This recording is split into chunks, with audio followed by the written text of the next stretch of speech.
대북 미국이 북한이 이제 핵 포기를 하지 않고 수위를 높이면 군사적 대응까지 할 수 있다. 그런 언급을 했습니다. 그래서 차기 정부가 이제 어떤 대북 정책을 세워야 될지 이게 중요한데 최성호 의원님 전문가를 자처하시니까. 네. 자처는 아니고 우리 네, 우선 이 하나 오늘 어제 나온 기사인데요. 한류스타인 손지창 씨가 성토를 한 겁니다. 대한민국 정부를 향해서. 지금 이 중국이 무역 압박을 가하고 이 사드와 이 한반도 위기가 나오는데 대한민국 정말 정부는 뭘 하느냐, 도대체 어디에 가 있느냐 성토하는 겁니다. 지금 한반도 상황은 사드 문제 외에도 트럼프 미 행정부는 북한에 대해서 선제공 공격까지도 검토하겠다. 여차하면 김정은 정권을 교체해버리겠다. 중국은 무역 압박을 하고 있습니다. 정부 손 놓고 있습니다. 국회 손 놓고 있습니다. 이렇게 되면 정말로 한반도는 단순한 북핵 안보 위기가 아니라 경제 위기로 치닫습니다. 아까 우리 방청석에서도 뭐 어떤 정책 제안이 부족했다고 하는데 그렇지 않았죠.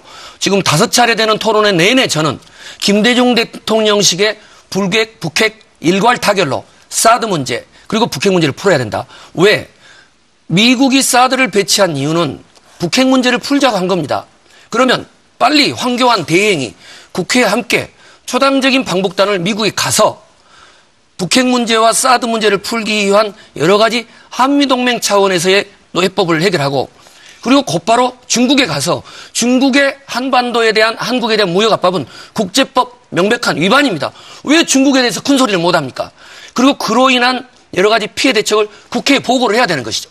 저는 그런 점에서 지금도 정부가 국회와 함께 새 정부로 미루지 말고 지금부터 사드 문제, 북핵 문제 일괄 타결해야 된다. 이렇게 생각합니다. 네, 근데 제가 조금 논점을 좀 던져보겠습니다.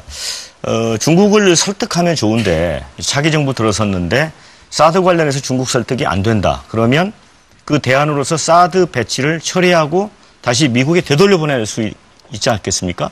자, 선택의 수단이 없는데 자, 이런 상황도 좀 상정을 해봐야 될 것 같습니다. 문 후보님 혹시 어떻게 보십니까? 우선 아까 제가 사진을 보여드렸습니다만 네. 안보하면 우선 전 문재인이다라고 말씀드리고 싶고요. 이건 제 주관적인 주장이 아니라 실제로 국민들 여론조사를 해봐도 가장 안보 믿을 만한 후보 저 문재인을 가장 많이 이렇게 지지하고 있습니다. 이 사드 문제는 이 정부가 지금 강행하고 있는데 이 강행에도 불구하고 북한은 지금 할 짓 다 하고 있지 않습니까? 그다음에 중국은 강력한 보복을 하고 있고 또 오히려 북한에 대해서 강력한 제재와 압박을 가려고 해도 중국하고 공조가 이루어져야 되는데 그 공조마저 무너뜨리고 있는 것이거든요. 물론 이 사드 배치는 우리의 주권 문제이기 때문에 우리가 조금 조처 결정을 했다 하더라도 중국이 그에 대해서 반대는 할 수 있지만 거기에 대해서 경제 보복으로 이렇게 나오는 것은 우리의 주권 침해라고 저는 강력하게 항의해야 된다고 생각합니다. 그러나 사드 배치 문제를 다음 정부로 넘겨주면 이것을 여러 가지 외교적 카드로 사용할 수 있는 것이 우선 첫째로는 사드 배치는 북핵을 대응하기 위한 것이거든요. 북핵에 대한 방어용입니다. 더 좋은 것은 북한이 북핵을 폐기하도록 하는 거 아닙니까? 우선 북한이 추가적인 핵실험 하지 않고 고도화하지 않고 핵 확산하지 않도록 동결 조치를 취하고 그다음에 이제 폐기로 나가야 하는데 여기에 대해서 미국과 중국, 한국이 서로 협력해서 북한의 압박을 가할 수 있는 그런 이제 카드가 될 수 있는 것이고요. 한편으로는 미국에 대해서 미국과 함께 다른 대안을 모색하기도 하고 한편으로는 중국의 체면을 세워주어서 경제 보복을 막기도 하고 여러 가지 다양한 카드가 있는데 이 정부에서 밀어붙인다면 그 모든 가능성을 다 봉쇄하는 것이 된다. 이 말씀을 드리고 싶습니다. 네, 또 논의. 네. 사드 배치 문제에 대해서 중국이 반발하는 것은 이해할 수는 있지만 과도한 건 사실이고 중국 정부도 제재에 자제해야 되는 건 맞습니다. 문제는 사드 배치 자체가 대한민국 안보에 전혀 도움이 안 된다. 경제 보복이나 부르고 실질적으로는 군사적 긴장을 높이고 군비 경쟁을 시키는 그야말로 중미 간 군사 충돌이 발생하면 대한민국의 사드 배치지로 미사일이 날아오게 되지 않습니까? 그래서 이게 잘못된 게 분명합니다. 강대국이 자신들의 군사적 이익을 위해서 비록 우리한테 요구했고 못난 정부가 이걸 받아들였지만 새로운 정부를 맡겠다는 지도자가 되겠다는 사람들은 저는 분명히 이 일에 대해서 입장을 정리하고 국민들의 선택과 평가를 받아야 된다고 생각합니다. 그런데 불행하게도 지금 저 빼고 나머지 다른 분들은 아니 이미 합의한 거 어떡하느냐 뭐 받아들이자 나는 모르겠는데 국회에다 넘겨서 나중에 논의해보자 지금 하지 마라 하지 말란다고 안 하고 지금 하고 있지 않습니까 이미 사드가 배치되고 있는데 난 입장이 없다 그냥 나중으로 넘겨라고 얘기하는 것은 저는 대한민국의 대재앙이 지금 현재 발생하고 있는데 그야말로 책임 있는 분들이 나는 아직 모르겠다 이게 지금 세월호 7시간 동안 대통령이 아무것도 안 하고 그냥 맡겨놓고 있는 거하고 다를 게 뭐가 있느냐라는 지적도 있을 수가 있는 거죠. 자, 제가 좀. 잠깐만요. 그래서 제가 마저 말씀을 드리면 이 사드 문제에 대해서는 아무리 어려워도 뭐 예를 들면 트럼프 대통령도 일방적으로 TPP 탈퇴했고 또 예를 들면 국가 간 협의라고 하는 게 바뀔 수도 있는 것인데 명확하게 자기 입장을 내고 그다음에 그렇게 해야 중국이 입장이 애매하니까 야 압력을 넣으면 좀 되겠구나 하고 미국도 이게 입장이 불명확하니까 해버리면 그만이겠구나 이렇게 해서 점점 압박이 심해지죠. 분명한 입장을 좀 정리해 주시면 좋겠다. 특히 안희정 지사님이나 우리 문 후보님. 우리 이재명 후보님은 타이머가 좀 필요하실 것 같아요. 잠깐만요. 제가 정리를 좀 하겠습니다. 지금 사드 배치를 둘러싼 이제 토론은 많이 여러 번 해주셨기 때문에 입장들은 정리가 된 것 같고요.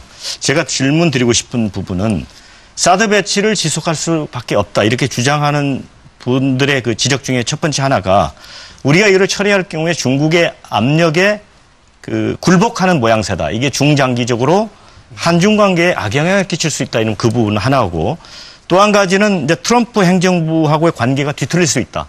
사드 배치를 처리했을 경우. 그래서 이런 문제와 관련해서 좀 논의를 안희정 기사님, 안희정 기사님 기회 드리겠습니다. 예, 감사합니다. 네. 저는 이 문제에 대해서 우리 여야를 뛰어넘어서 국민 여러분들과 저는 이렇게 합의했으면 합니다.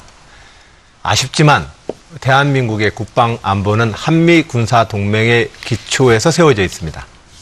아쉽지만 저는 이거 인정합니다.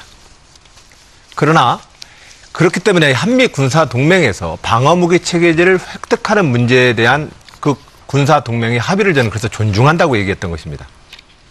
그러나 장차로는 우리 군사 자주권 가져야 합니다. 그래서 저는 전시 작전권 전환을 우리가 갖고 어떠한 침략에 대응해서라도 주한미 사령관이 결정을 하는 것이 아닌 대한민국의 대통령이 결정하는 독자적 전쟁 수행 능력을 갖춘 나라가 돼야 합니다. 한미 군사 동맹의 기초를 튼튼히 하고 독자적인 국방 자주권을 가져야 된다. 이것이 큰 전제입니다.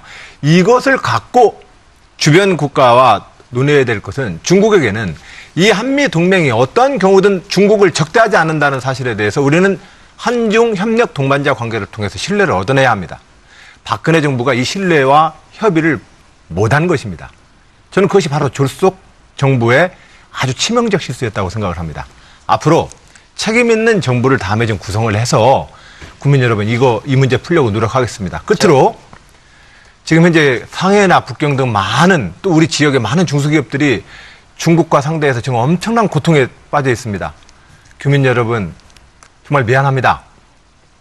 대한민국의 정부가 여러분들의 재산과 생명을 또한 여러분들의 그 재산을 경제활동을 적극적으로 보호하기 위해서 최선의 노력을 다하겠다는 말씀을 올립니다. 자, 이번에 이제 그 경제 문제 넘어가기 전에 마지막으로 30초씩 기회를 드릴 테니까 시간을 좀 꼭 지켜주십시오.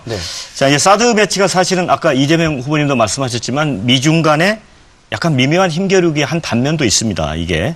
그래서 이제 G2가 이제 크게 격돌하고 있는데 동아시아에서 우리가 외교 전략을 이제 차기 정부에서 어떻게 짤 거냐. 이게 이제 참여정부 때 동북아 균형 자론도 있었고요. 요거 관련해서 30초씩만 의견을 듣겠습니다. 먼저 짧게. 저는 이재명 후보님처럼 국내 정치에서 하시듯 사이다 발언 해가지고 우리 국익 거덜납니다. 사드 반대만 계속 외치면 누가 개인적으로 사드 반대를 안 합니까? 이미 한미동맹 차원에서 진행이 되니까 그 속에서 중국의 압박이 나오니까 실사구시적 국익 외교를 통해서 가능하면 또 미국은 우리한테 무역보복 안 하게 됩니까? 반대하면? 적어도 대통령 후보라고 하면 한미동맹, 한중관계, 북핵 해결 이런 부분을 위한 외교적 노력을 하고 끊임없이 그 노력을 제기하고 해법을 제시하는 사람들한테 아무 논의도 안 하고 본인만 해법을 제시했다. 이건 외교 전문가에 대한. 거기까지 읽겠습니다. 이재명 후보님 30초만 쓰십시오. 네. 네. 한국과 같은 강대국에 끼어 있는 나라들은 자주적 균형 외교라고 하는 대원칙에서 결코 벗어나면 안 됩니다.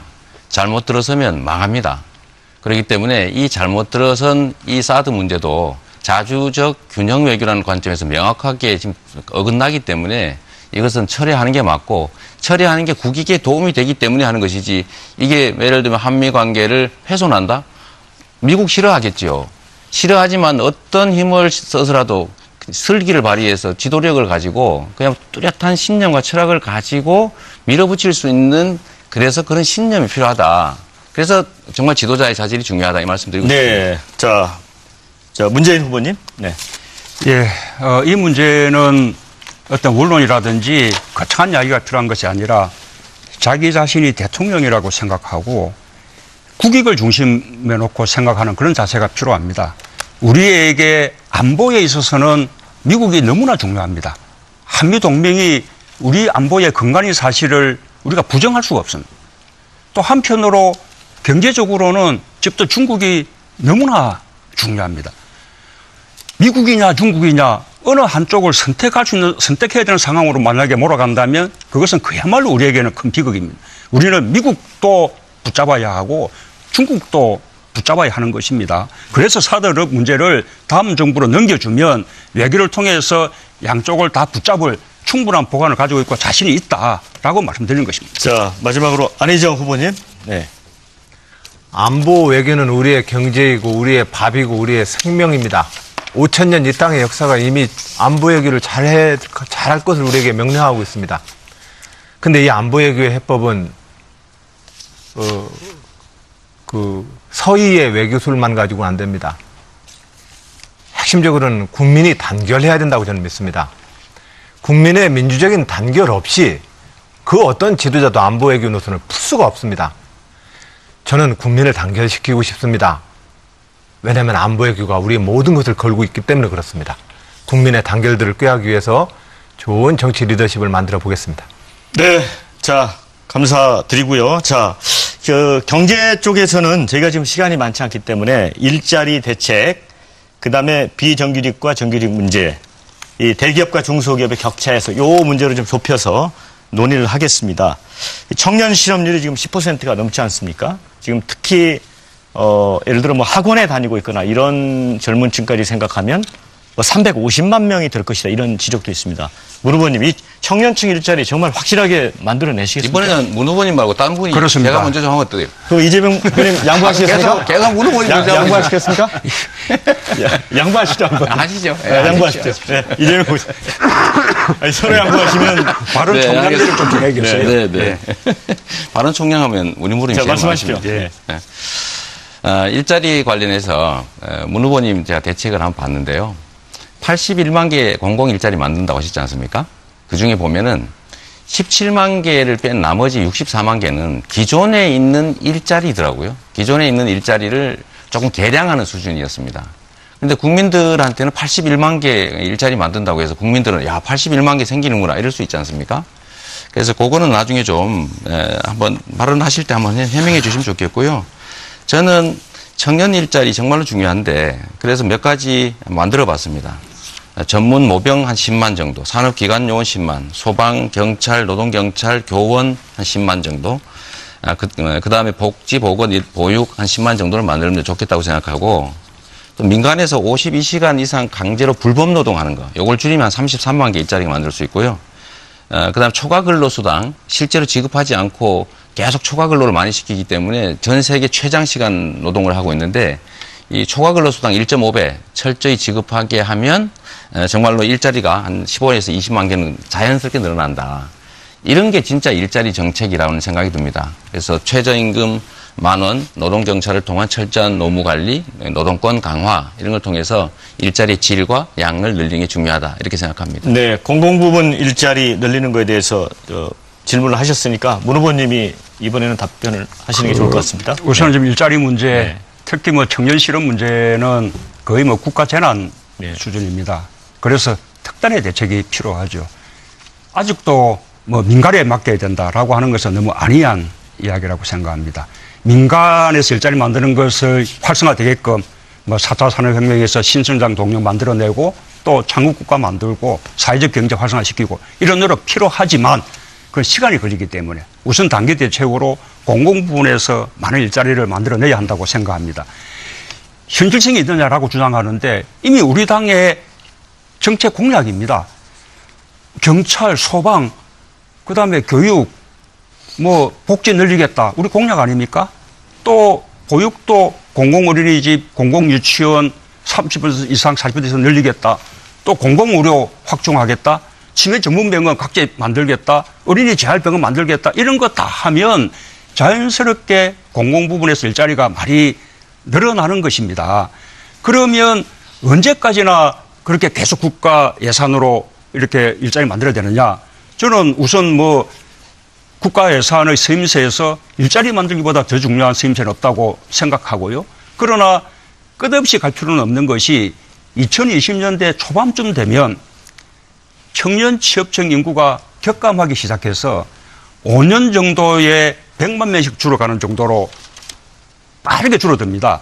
그래서 그때는 일자리 늘리기가 문제가 아니라 오히려 노동력 공급을 걱정해야 되는 그런 때가 오거든요. 그때까지만 정부가 특단의 대책을 마련하면 된다라는 말씀을 드리는 것입니다. 네, 최성 후보님. 네, 저는 준비된 후보는 오늘 또 준비된 자료를 가져왔습니다. 네, 지금 많이들 청년 일자리 이야기하고 있는데 일자리는 종합적으로 접근해야 됩니다.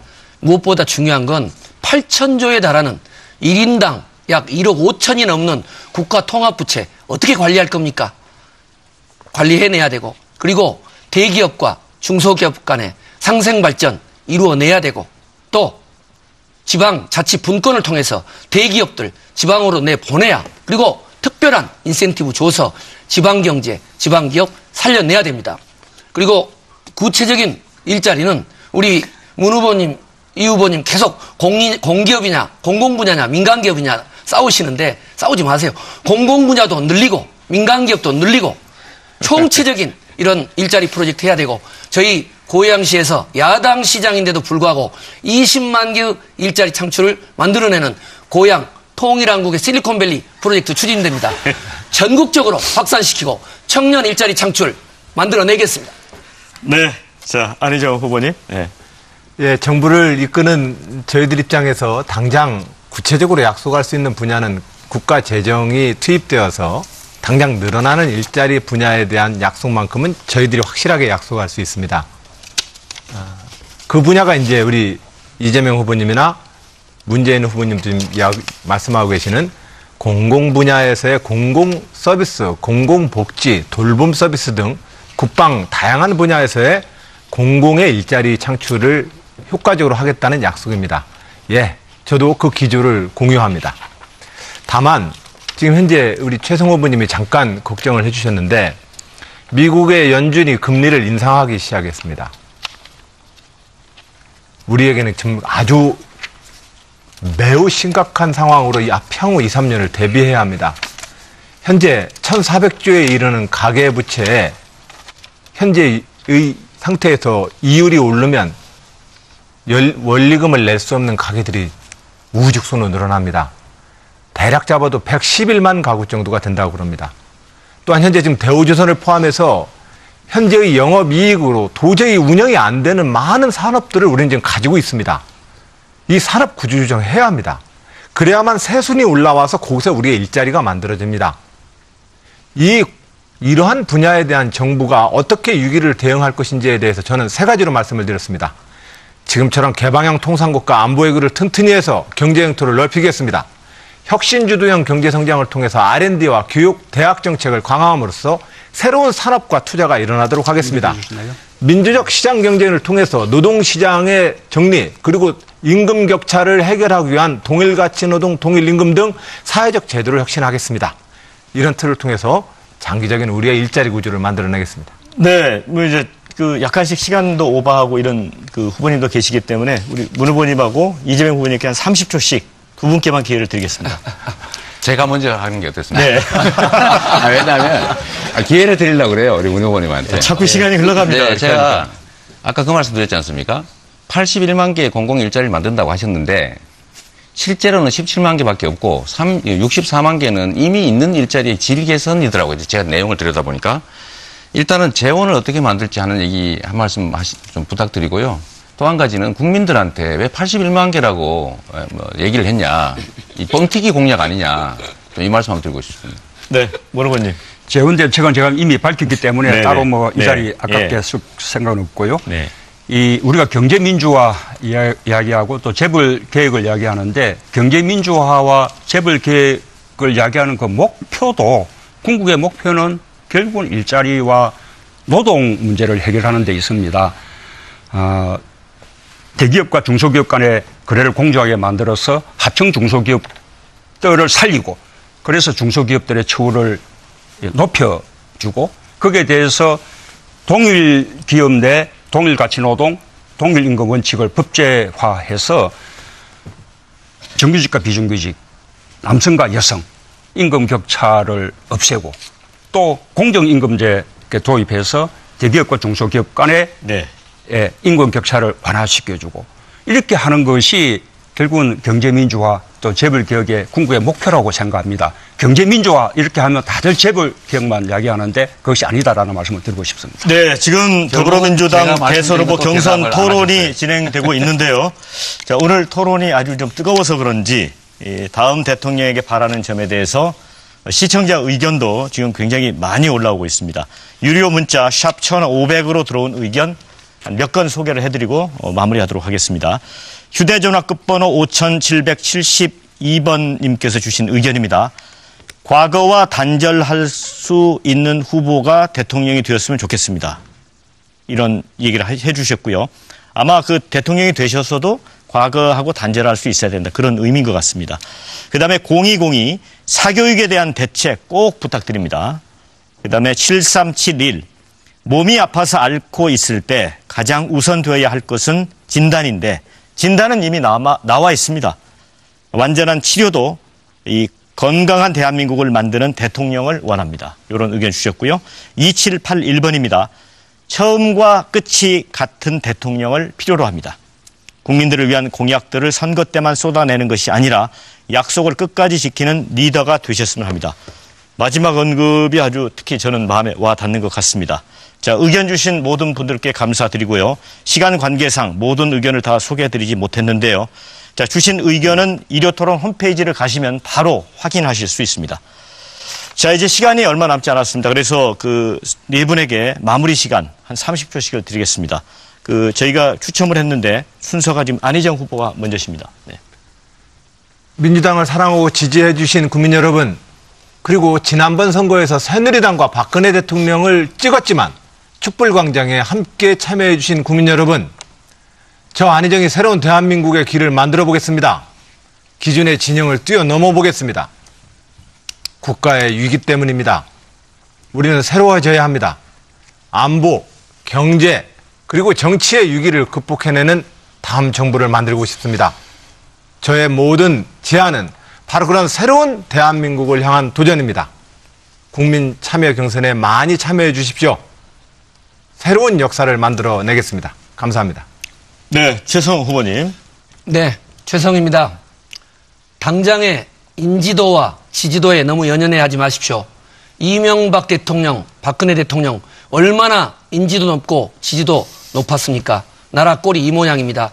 누가 적격인지, 누가 청렴한지, 누가 북핵 위기, 경제 위기를 극복할 수 있는 준비된 후보인지 지켜봐 주십시오. 저 최성, 청와대, 국회, 재선시장으로 청렴하고 풍부한 국정운영 경험으로 세월호 같은 위기에 대한민국을 구조해내겠습니다. 최성, 이름 기억해 주십시오. 자, 이재명 후보님. 네. 국민 여러분, 이재명입니다. 평생을 공정한 나라 만들기 위해서 치열하게 살았습니다. 그래서 최선 후보가 말하는 전과도 한 2개 생겼습니다. 저는 저의 모든 것을 바쳐서 이 나라, 억울한 사람 없는 나라 만들려고 했습니다.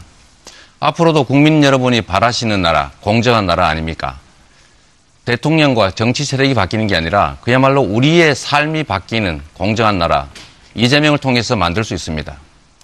세력 부족 걱정하지 마십시오. 제가 민주당의 후보가 되면 민주당이라고 하는 거대한 정치 세력이 저의 세력이 됩니다. 세력이 많으냐가 아니라 능력이 있느냐, 실천할 수 있느냐를 가지고 판단해 주십시오. 저는 한다면 했습니다. 말한 건 다 지켰습니다. 공약 이행률 96%, 이재명이 지금 여러분께 하는 약속도 다 지킬 수 있는 약속입니다. 열심히 하겠습니다. 민주당 경선에 참여하셔서 이재명을 찍으면 이재명이 대통령이 되고 이재명이 대통령이 되면 여러분이 원하는 공정한 나라가 만들어집니다. 감사합니다. 자, 마지막으로 문재인 후보님. 예, 우리 당 후보들은 자랑스러운 한 팀입니다. 함께하면 반드시 정권 교체할 수 있습니다. 적폐청산, 시대 교체, 정치 교체 다 중요하지만 정권 교체해야만 가능한 일입니다. 어떤 일이 벌어져도 어떤 상황에서도 반드시 정권 교체해낼 수 있는 필승 카드가 필요합니다. 먼저 도덕성에 흠결이 없어야 합니다. 그리고 또 인수위 없는 이번 대선에서 잘 준비된 후보여야만 감당할 수 있습니다. 저는 검증이 끝난 후보입니다. 잘 준비되어 있습니다. 국민 여러분, 저를 정권 교체의 또 적폐 청산의 새로운 대한민국을 만들 도구로 삼아 주십시오. 자, 네 분 후보님도 오늘 뭐 즐겁게 토론하셨죠? 네. 자, 이번 대선은 유례 없이 아주 짧은 기간에 치러지게 됐습니다. 그만큼 유권자들께서도 누가 지금 이미 사드가 배치되고 있는데 난 입장이 없다. 그냥 나중으로 넘겨라고 얘기하는 것은 저는 대한민국의 대재앙이 지금 현재 발생하고 있는데 그야말로 책임 있는 분들이 나는 아직 모르겠다. 이게 지금 세월호 7시간 동안 대통령이 아무것도 안 하고 그냥 맡겨놓고 있는 거하고 다를 게 뭐가 있느냐라는 지적도 있을 수가 있는 거죠. 자, 제가 좀. 잠깐만요. 자, 그래서 제가 마저 말씀을 드리면 이 사드 문제에 대해서는 아무리 어려워도 뭐 예를 들면 트럼프 대통령도 일방적으로 TPP 탈퇴했고 또 예를 들면 국가 간 합의라고 하는 게 바뀔 수도 있는 것인데 명확하게 입장을 좀 자기 입장을 내고 그다음에 그렇게 해야 중국이 입장이 애매하니까 야 압력을 넣으면 좀 되겠구나 하고 미국도 이게 입장이 불명확하니까 해버리면 그만이겠구나 이렇게 해서 점점 압박이 심해지죠. 네네. 분명한 입장을 좀 정리해 주시면 좋겠다. 특히 네. 안희정 지사님이나 우리 문 후보님. 우리 이재명 네. 후보님은 아니, 타이머가 좀 필요하실 것 같아요. 잠깐만요. 제가 정리를 좀 하겠습니다. 너무 지금 사드 배치를 둘러싼 이제 토론은 많이 여러 번 해주셨기 네. 때문에 입장들은 정리가 된 것 같고요. 제가 질문 드리고 싶은 부분은 사드 배치를 지속할 수밖에 없다. 이렇게 주장하는 분들의 그 지적 중에 첫 번째 하나가 우리가 이를 처리할 경우에 중국의 압력에 굴복하는 모양새다. 이게 중장기적으로 한중 관계에 악영향을 끼칠 수 있다. 이런 그 부분 하나고 또 한 가지는 이제 트럼프 행정부하고의 관계가 뒤틀릴 수 있다. 사드 배치를 처리했을 경우. 그래서 이런 문제와 관련해서 좀 논의를 네. 안희정 기사님, 안희정 기사님 기회 드리겠습니다. 네. 예, 감사합니다. 네. 저는 이 문제에 대해서 우리 대북 미국이 북한이 이제 핵 포기를 하지 않고 수위를 높이면 군사적 대응까지 할 수 있다. 그런 언급을 했습니다. 그래서 차기 정부가 이제 어떤 대북 정책을 세워야 될지 이게 중요한데 최성 후보님 전문가를 자처하시니까. 네.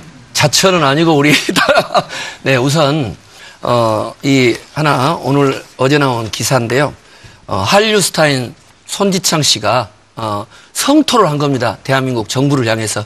지금 이 중국이 무역 압박을 가하고 이 사드와 이 한반도 위기가 나오는데 대한민국 정말 정부는 뭘 하냐 도대체 어디에 가 있느냐 성토하는 겁니다. 지금 한반도 상황은 사드 문제 외에도 트럼프 미 행정부는 북한에 대해서 선제공 공격까지도 검토하겠다. 여차하면 김정은 정권을 교체해버리겠다. 중국은 무역 압박을 하고 있습니다. 정부 손 놓고 있습니다. 국회 손 놓고 있습니다. 이렇게 되면 정말로 한반도는 단순한 북핵 안보 위기가 아니라 경제 위기로 치닫습니다. 아까 우리 방청석에서도 뭐 어떤 정책 제안이 부족했다고 하는데 그렇지 않았죠. 지금 5차례 되는 토론회 내내 저는 김대중 대통령식의 북핵 일괄 타결로 사드 문제 그리고 북핵 문제를 풀어야 된다. 왜? 미국이 사드를 배치한 이유는 북핵 문제를 풀자고 한 겁니다. 그러면 빨리 황교안 대행이 국회에 함께 초당적인 방북단을 미국에 가서 북핵 문제와 사드 문제를 풀기 위한 여러 가지 한미동맹 차원에서의 해법을 해결하고 그리고 곧바로 중국에 가서 중국의 한반도에 대한 한국에 대한 무역 압박은 국제법 명백한 위반입니다. 왜 중국에 대해서 큰 소리를 못합니까? 그리고 그로 인한 여러 가지 피해 대책을 국회에 보고를 해야 되는 것이죠. 저는 그런 점에서 지금도 정부가 국회와 함께 새 정부로 미루지 말고 지금부터 사드 문제, 북핵 문제 일괄 타결해야 된다. 이렇게 생각합니다. 네, 근데 제가 조금 논점을 좀 던져보겠습니다. 중국을 설득하면 좋은데 차기 정부 들어섰는데 사드 관련해서 중국 설득이 안 된다. 그러면 그 대안으로서 사드 배치를 처리하고 다시 미국에 되돌려 보낼 수 있지 않겠습니까? 자, 선택의 수단이 없는데 자, 이런 상황도 좀 상정을 해봐야 될 것 같습니다. 문 후보님 혹시 어떻게 보십니까? 우선 뭐 아까 제가 사진을 보여드렸습니다만 안보하면 우선 전 문재인이다라고 말씀드리고 싶고요. 이건 제 주관적인 주장이 아니라 실제로 국민들 여론조사를 해봐도 가장 안보 믿을 만한 후보 저 문재인을 가장 많이 이렇게 지지하고 있습니다. 이 사드 문제는 이 정부가 지금 강행하고 있는데 이 강행에도 불구하고 북한은 지금 할 짓 다 하고 있지 않습니까? 그다음에 중국은 강력한 보복을 하고 있고 또 오히려 북한에 대해서 강력한 제재와 압박을 가려고 해도 중국하고 공조가 이루어져야 되는데 그 공조마저 무너뜨리고 있는 것이거든요. 물론 이 사드 배치는 우리의 주권 문제이기 때문에 우리가 조금 조처 결정을 했다 하더라도 중국이 그에 대해서 반대는 할 수 있지만 거기에 대해서 경제 보복으로 이렇게 나오는 것은 우리의 주권 침해라고 저는 강력하게 항의해야 된다고 생각합니다. 그러나 사드 배치 문제를 다음 정부로 넘겨주면 이것을 여러 가지 외교적 카드로 사용할 수 있는 것이 우선 첫째로는 여야를 뛰어넘어서 국민 여러분들과 저는 이렇게 합의했으면 합니다. 아쉽지만 대한민국의 국방 안보는 한미 군사 동맹의 기초에서 세워져 있습니다. 아쉽지만 저는 이거 인정합니다. 그러나 그렇기 때문에 한미 군사 동맹에서 방어무기 체계제를 획득하는 문제에 대한 그 군사 동맹의 합의를 저는 그래서 존중한다고 얘기했던 것입니다. 그러나 장차로는 우리 군사 자주권 가져야 합니다. 그래서 저는 전시 작전권 전환을 우리가 갖고 어떠한 침략에 대응해서라도 주한미 사령관이 결정을 하는 것이 아닌 대한민국의 대통령이 결정하는 독자적 전쟁 수행 능력을 갖춘 나라가 돼야 합니다. 한미 군사 동맹의 기초를 튼튼히 하고 독자적인 국방 자주권을 가져야 된다. 이것이 큰 전제입니다. 이것을 갖고 주변 국가와 논의해야 될 것은 중국에게는 이 한미 동맹이 어떠한 경우든 중국을 적대하지 않는다는 사실에 대해서 우리는 한중 협력 동반자 관계를 통해서 신뢰를 얻어내야 합니다. 박근혜 정부가 이 신뢰와 협의를 못한 것입니다. 저는 그것이 바로 졸속 정부의 아주 치명적 실수였다고 생각을 합니다. 앞으로 책임 있는 정부를 다음에 좀 구성을 해서 국민 여러분 이 문제 풀려고 노력하겠습니다. 끝으로 지금 현재 상해나 북경 등 많은 또 우리 지역의 많은 중소기업들이 중국과 상대해서 지금 엄청난 고통에 빠져 있습니다. 교민 여러분 정말 미안합니다. 대한민국의 정부가 여러분들의 재산과 생명을 또한 여러분들의 그 재산을 경제활동을 적극적으로 보호하기 위해서 최선의 노력을 다하겠다는 말씀을 올립니다. 자, 이번에 이제 그 경제 문제 넘어가기 전에 마지막으로 30초. 사드 배치는 북핵을 대응하기 위한 것이거든요. 북핵에 대한 방어용입니다. 더 좋은 것은 북한이 북핵을 폐기하도록 하는 거 아닙니까? 우선 북한이 추가적인 핵실험 하지 않고 고도화하지 않고 핵 확산하지 않도록 동결 조치를 취하고 그다음에 이제 폐기로 나가야 하는데 여기에 대해서 미국과 중국, 한국이 서로 협력해서 북한의 압박을 가할 수 있는 그런 이제 카드가 될 수 있는 것이고요. 한편으로는 미국에 대해서 미국과 함께 다른 대안을 모색하기도 하고 한편으로는 중국의 체면을 세워주어서 경제 보복을 막기도 하고 여러 가지 다양한 카드가 있는데 이 정부에서 밀어붙인다면 그 모든 가능성을 다 봉쇄하는 것이 된다. 이 말씀을 드리고 싶습니다. 네, 또 논의, 네. 사드 배치 문제에 대해서 중국이 반발하는 것은 이해할 수는 있지만 과도한 건 사실이고 중국 정부도 제재에 자제해야 되는 건 맞습니다. 문제는 사드 배치 자체가 대한민국 안보에 전혀 도움이 안 된다. 경제 보복이나 부르고 실질적으로는 군사적 긴장을 높이고 군비 경쟁을 시키는 그야말로 중미 간 군사 충돌이 발생하면 대한민국의 사드 배치지로 미사일이 날아오게 되지 않습니까? 그래서 이게 잘못된 게 분명합니다. 강대국이 자신들의 군사적 이익을 위해서 비록 우리한테 요구했고 못난 정부가 이걸 받아들였지만 새로운 정부를 맡겠다는 지도자가 되겠다는 사람들은 저는 분명히 이 일에 대해서 입장을 정리하고 국민들의 선택과 평가를 받아야 된다고 생각합니다. 그런데 불행하게도 지금 저 빼고 나머지 다른 분들은 아니 이미 합의한 거 어떡하느냐 뭐 받아들이자 나는 모르겠는데 국회에다 넘겨서 나중에 논의해보자 지금 하지 마라 하지 말란다고 안 하고 지금 하고 있지 않습니까 이미?